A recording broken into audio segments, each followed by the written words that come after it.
இதோ புரட்சி தலைவர் பேசுகிறார். பேரன்பு கொண்ட தாய்மார்களே, பெருமைக்குரிய தமிழ் பெருமக்களே, என் ரத்தத்தின் ரத்தமான உடன்பிறப்புகளே, மக்கள் தீர்ப்பே மகேசன் தீர்ப்பு என்றார் அமரர் அண்ணா அவர்கள். அதைத்தான் மக்களாட்சி தத்துவமாக அறிவித்தார்கள் அரசியல் அறிஞர்கள். மக்களுக்காக, மக்களால், மக்களை அமைத்துக் கொள்கிற ஆட்சி மக்களாட்சி. அந்த மக்களாட்சிக்கு அஸ்திவாரம் போன்றதுதான் மக்களின் வாக்குரிமை.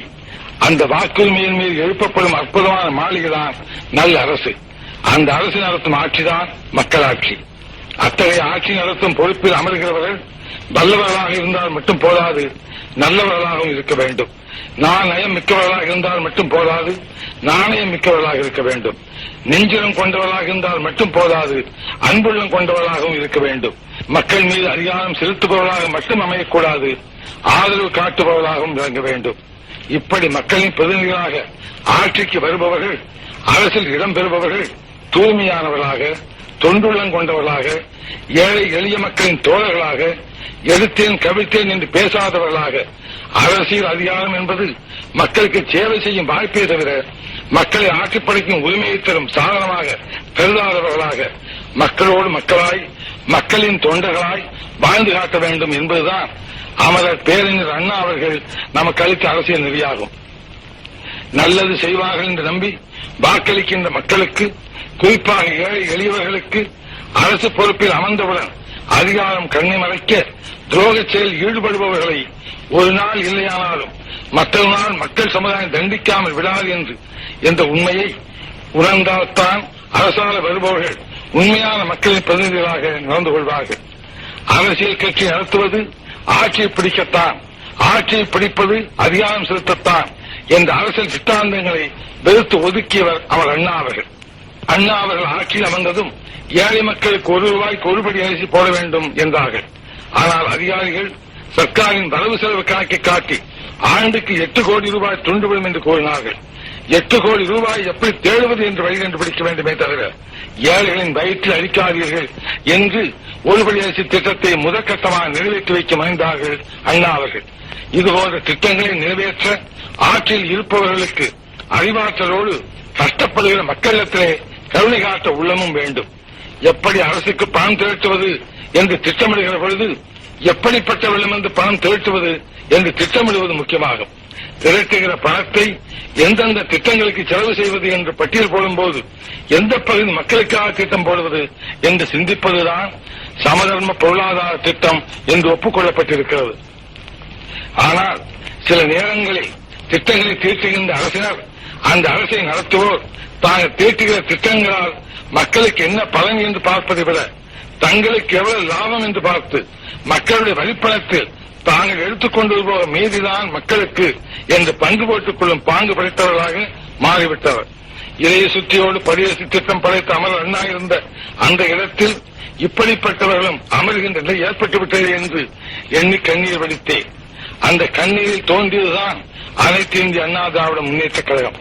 அமரர் அண்ணாவின் லட்சியங்களை நிறைவேற்றும் லட்சோபலட்சம் தூய தொண்டர்களின் பாசறையாக அண்ணாயிசத்தை இயக்கத்தில் ஏற்றி அதன் மூலம் தூய்மையான ஆட்சியை, லஞ்சலாவண்யம் இல்லாத ஆட்சியை, ஏழை எளிய மக்களுக்கு தோழமையான ஆட்சியை, படித்தவர்கள் போற்றும் பண்புமிக்க ஆட்சியை, நாடு போற்றும் நல்ல ஆட்சியை அமைத்து காட்டுவோம் என்று சபதம் எடுத்து அதற்காக சொல்லா தியாகங்களை ஏற்ற தியாக மரபர்களின் பாடிவிழாக விளங்குவதுதான் அனைத்து இந்திய அண்ணா திராவிட முன்னேற்றக் கழகம்.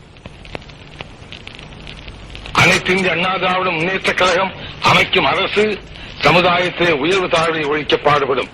ஜாதியினாலே மதத்தினாலே பேதங்கள் கற்பித்து மக்களிடையே பிளவை ஏற்படுத்துகின்ற மூட நம்பிக்கைகளை அகற்ற பாடுபடும்.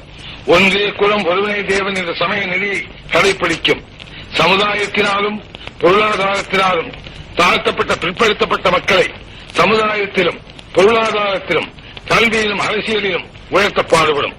தொழிலாளர்களின், விவசாய பெருங்குடி மக்களின், கைத்தறி நெசவாளர்களின் வேதனையை போக்க உழைக்கும். சக்திக்கேற்ற உழைப்பு, தேவைக்கேற்ற வசதி என்ற சமதம் பொருளாதார சித்தாந்தத்தை நோக்கி திட்டங்கள் தீட்டப்படும்.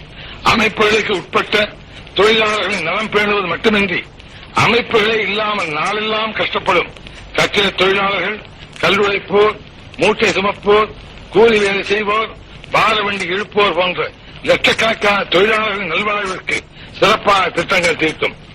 ஆண்டில் பாதி நாள் விவசாய தொழில் ஈடுபட்டு மீதி நாளில் கஷ்டப்படும் விவசாய தொழிலாளர்களுக்கு மாற்றுத் தொழில் ஏற்படுத்துவது குறித்து திட்டங்கள் தீட்டி நிறைவேற்றும்.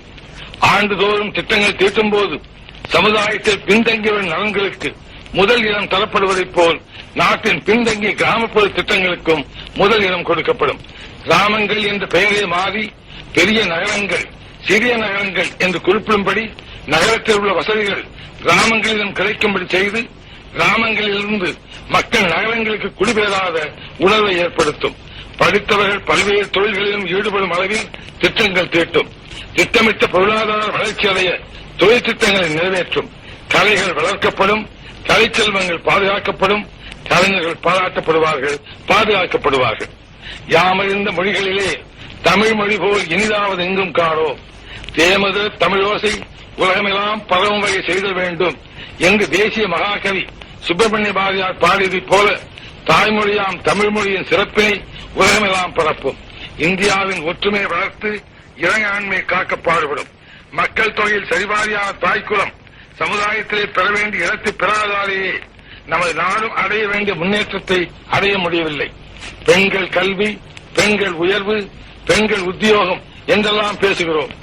பெண்கள் சமுதாயம் உண்மையான சுதந்திரம் பெற்று வாழ்வின் எல்லா துறைகளிலும் சமபங்கு பெற்றால்தான் நாடும் முன்னேறும், நாமும் முன்னேறுவோம்.